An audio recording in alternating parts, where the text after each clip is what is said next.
రంగారెడ్డి జిల్లాలో భారీ వర్షాలు రైతులను నట్టేట ముంచాయి. వలిగొండ మార్కెట్ యార్డులో కుప్పలుగా పోసిన వరి ధాన్యం భారీ వర్షానికి పూర్తిగా కొట్టుకుపోవడంతో రైతన్నలు కన్నీటి పర్యంతమవుతున్నారు. చౌటుప్పల్ నారాయణపురం మండలంలో తెల్లవారుజాము నుంచి కురుస్తున్న భారీ వర్షంతో పలుచోట్ల ధాన్యం రాసులు కొట్టుకుపోయాయి. ధాన్యం రాక మొదలైనప్పటికీ ధాన్యం కొనుగోలు కేంద్రాలు ఏర్పాటు చేయడంలో అధికారులు ఆలస్యం చేస్తుండటంతో తీవ్రంగా నష్టపోతున్నామని రైతులు ఆవేదన వ్యక్తం చేశారు. తెల్లవారుజాము నుంచి కురుస్తున్న వర్షానికి వలిగొండ పట్టణంలోని పలు కాలనీల్లో ఇళ్లలోకి వర్షపు నీరు చేరి తీవ్ర ఇబ్బందులు పడుతున్నారు జనం.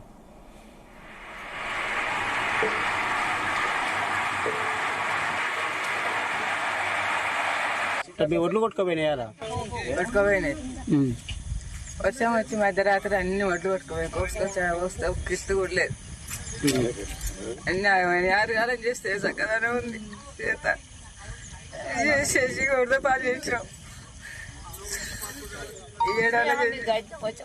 ఎన్ని ఎకరాలు పోసిండ్రు? మీకున్నది ఎంత? 4 ఎకరాల ఓట్లు 5 ఎకరాలు కోసినాం. అంత పాడైంది. ఇంకేముంది? అన్ని కొట్టుకుపోయినాయి. ఊళ్ళకు